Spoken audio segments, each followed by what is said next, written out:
ఆషాఢ మాసం అయిపోయి శ్రావణ మాసంలోకి వచ్చేసాం. ప్రజలంతా భక్తి శ్రద్ధలతోనే శ్రావణ మాసం దీనికి సంబంధించినటువంటి పూజా పునస్కారాలు కార్యక్రమాల్లో ఉన్నారు.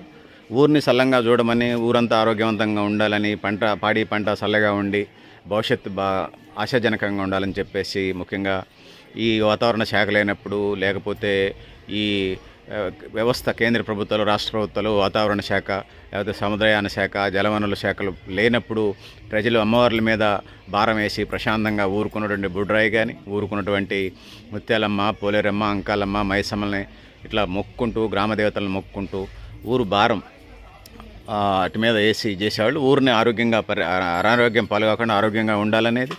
దాంతో పాటుగా ఇంకా ప్రజలకు సంబంధించి పాడి పంట, పశుపోషణ వాటికి సంబంధించి బాగా జరగాలని, దాంతోపాటు భవిష్యత్తు ఆశాజనకంగా కూడా ఉండాలని చెప్పేసి ఈ యొక్క కార్యక్రమాన్ని, క్రతువుల్ని తరతరాలుగా ఈ 100 ఏళ్ళు, ఈ 200 ఏళ్ళు వాతావరణ శాఖలు అని డెవలప్ ఉండొచ్చు.